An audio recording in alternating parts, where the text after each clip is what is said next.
안녕하세요. 영화로운 모기씨로 또 돌아왔습니다. 오늘 다룰 영화는 유다 그리고 블랙 메시아라는 영화인데요. 93회 아카데미 시상식에서 6개 부문에서 노미네이션이 되었고 2개 부문에서 수상을 한 그런 훌륭한 작품입니다. 샤카 킹이라는 감독이 연출을 맡았고요. 라키스 스탠필드와 다니엘 칼루야가 주연을 맡았는데 콤비죠. 둘 다 아카데미 시상식 나무 조연상에 올라갔어요. 네.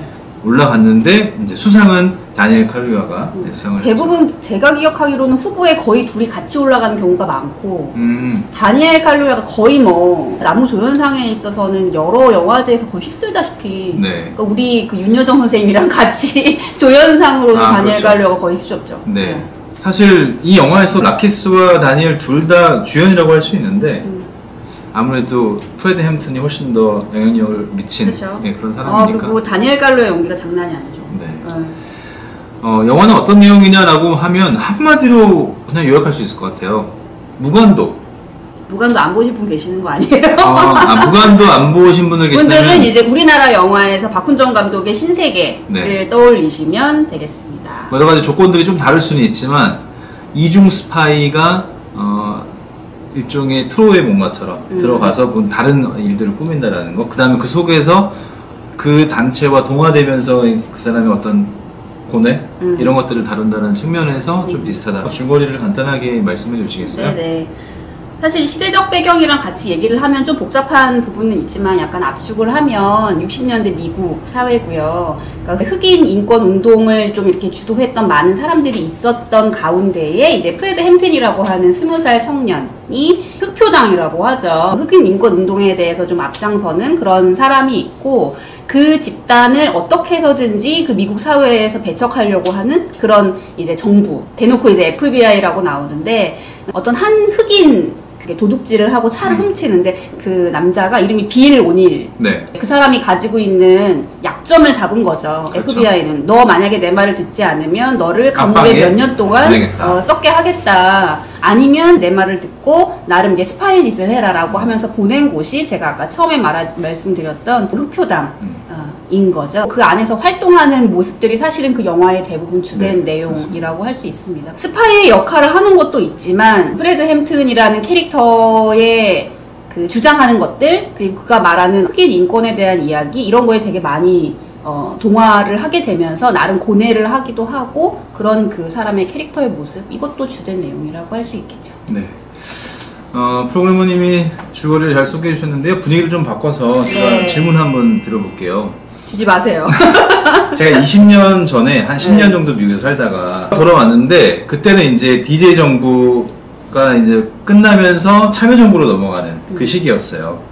그때가 가장 그래도 우리나라 사회에서 다양성이라는 측면에서 가장 두드러진 시대가 아니었나, 때가 아니었나 이런 생각이 좀 들거든요. 그리고 최근 이명박근혜 시절을 돌아보면 뭔가 좀 엄숙주의 아니면 좀 이렇게 검열의 시대 그런 시대를 우리가 거쳐오고 있는데 우리가 한 20년간 그런 시대를 거쳐오면서 문화적 다양성은 그렇게 그런 시절들을 보냈는데 인종적인 다양성 또는 우리들의 인식 이런 것도 같이 함께 다양해졌나. 그러니까 1865년에 해방 선언이 있었고 그로부터 100년 후 그러니까 마틴 루터 킹이나 말콤 엑스가 한참 민권운동 가지고 활동했을 때 뭔가 변화가 있었던 것 같이 보이는데 여전히 지금 BLM, Black Lives Matter 흑인의 삶은 중요하다. 이제 아시안 헤이트까지 그런 운동들이 여전히 활발하게 펼쳐지고 있는 거 보면은 역사는 흐르고 변하는 것 같지만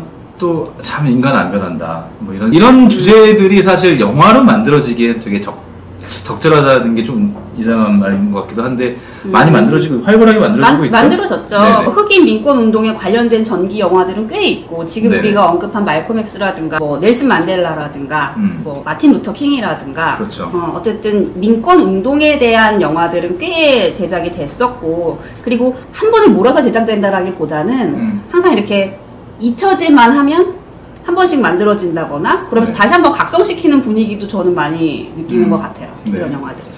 스파이크 리 감독의 말콤 엑스가 좀 대표적인 영화라고 할 수 있겠고 에버 두보네이의 셀마라는 영화도 당시 제 기억으로는 주제가상을 받았던 것 같은 생각이 들거든요. 아마도 그런 것 같아요. 네. 그런데 이번에 저희가 소개하고 있는 유다 그리고 블랙 메시아도 주제가상을 받았어요. 그러니까 아카데미가 나름대로 기억하려고 하는 노력을 하는 것 같다는 생각도 좀 듭니다. 음악이 가지고 있는 유대와 네. 기억해야 된다라고 하는 어떤 함의들이 이제 음악이 가지고 있는 그런 선율이라든가 더 오래가고 그런 감정적인 동화 네. 그런 것도 갑자기 덩달아서 생각이 나네요. 아까 프로그래머님이 설명해 주시면서 프레드 햄튼이라는 중요한 인물이 만든 정당을 말씀해 주셨는데 흑표당, 그러니까 블랙 팬서당이에요. 블랙 팬서라고 하면은 마블 코믹스의 슈퍼히어로로도 유명하잖아요. 네. 그런데 그렇죠? 블랙 팬서당은 실제로 66년도에 창설이 된 이제 미국의 정당이고 그때부터 이제 한 20년 정도 열심히 활동을 했다가 지금은 이제 사라진 그런 이제 정당인데, 당시 24살이었던 휴이 뉴튼 그리고 30살이었던 바비 실, 이 두 사람의 이름이 이제 영화에서도 언급이 됩니다. 네. 두 사람이 오클랜드 캘리포니아에서 먼저 이 블랙팬서당을 만들어요. 네. 만들고 활동을 열심히 하면서 휴이 뉴튼이 뭐라고 했냐면은 흑인의 강인함과 존엄을 표현하기 위해서 검은 표범을 어떤 마스코트로 삼았다, 이런 얘기를 하거든요. 그러면서 두 사람이 체게바라, 마오쩌둥 그리고 말콤 X 등의 인물들에게 이제 영향을 받아서 이 조직을 이제 만들었는데, 특히 이제 블랙팬서의 특징에 대해서 얘기를 하면서 뭐라고 하냐면은 블랙팬서는 먼저 공격을 하지 않는데요. 그런데 공격을 받으면 자기 방어를 위해서 공격을 하는 거죠. 그러면서 공격을 받으면 일단 끝장을 본대요. 그러니까 뭐 어떤 그런 습성이 당시 흑인의 어떤 상황 이런 것들을 묘사하기에 적절한 동물이었다라고 얘기를 하면서 블랙팬서당이라고 불렀다고 하더라고요.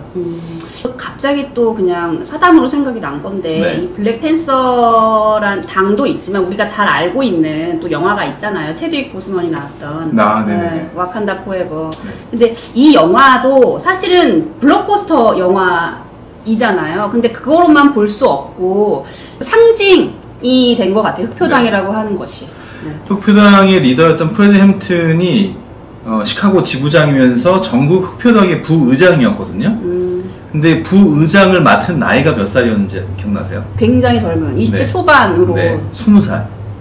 20살이었어요. 그러니까 엄청난 달변가고, 요즘에 이제 그렇게 말하잖아요. 인스퍼레이션이 이제 영감인데 인스퍼레이터라는 말을 하거든요. 그러니까 영감을 주는 사람. 그러니까 엄청난 달변가예요. 프레드 햄튼이 20살 때 이제 그런 달변가였는데, 마틴 루터 킹도 사실 그때 민권운동을 시작했을 때 25살이었거든요. 다들 되게 대단하시다. 말콤 X도 25살 때 운동을 시작했고. 그러니까 우리나라는 20살 하면 약관의 나이라는 그런 말을 쓰잖아요.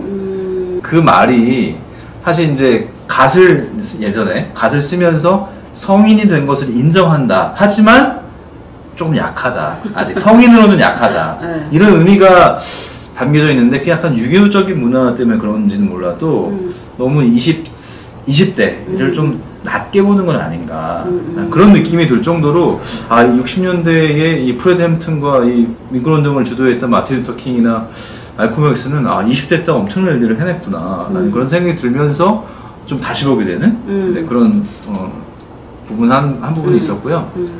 그리고 또 한 가지 좀 저는 영화를 보면서 기억에 남았던 건 뭐냐면은, 프레드 햄튼이 시카고에서 20살 때 흑표당을 선전하고 그 세력을 확장하는 방식이 참 흥미롭다는 생각이 들었거든요. 연대를 통해서 세력을 확장을 했는데, 이제 영화에도 보시면은 프레드 햄튼이 계속 다른 집단들을 찾아가요. 그런데 다른 집단들도 그냥 쉽게 접근할 수 있는 그런 집단들이 아니에요. 깽단. 그런 전혀 다른 인종의 무서운 어떤 집단들을 찾아가서 설득을 하는 과정들을 다 보여주잖아요. 되게 당황스럽기는 했어요. 네. 왜냐면 이제 흑인 집단들만 이렇게 찾아다닐 거라고 생각을 했는데, 딱 나오는 인물들이 푸에르토리코 뭐 이런 그런. 그리고 또 백인들도 그렇죠. 만나고, 맞아. 주변부에 머물러 있는 다양한 집단들. 그러니까 주변부에 머물러 있으면서 중심으로 가기 위해서 당시에 그 사람들이 사용할 수 있었던 툴은 사실 무력이었고 폭력 이런 것들이었거든요. 그러니까 그런 걸 사용하면서 주변부에서 뭔가를 해보려고 하는 사람들을 다 설득해가지고 같이 행동하고 그 사람들이 뭐 무장을 했다고 해서 총을 들었다고 해서 무조건 폭력을 썼던 것도 아니었잖아요. 당시에 어린 아이들에게 무료 급식을 제공하고 다양한 여러 가지 커뮤니티 활동들을 하면서 세력을 확장시켜 나가는데 그 세력 확장의 핵심 그 근저에는 연대가 있었다라는 게 저는 되게 흥미로웠고 그걸 실행한 사람들의 나이가 20세였다는 거 저는 그게 정말 대단하다는 생각이 들더라고요. 우리나라 기독교에도 다양한 그룹들이 있단 말이죠. 뭐 진보적인 그룹도 있고 보수적인 그룹도 있고. 근데 특히 이제 보수적인 그룹은 뭐 좀 차치하더라도 진보적인 그룹들 중에서도 뭐 기후 변화나 환경 또는 뭐 검찰 개혁, 교회 개혁, 뭐 여성 운동 다양한 이제 이야기를 하는 집단들이 있어요.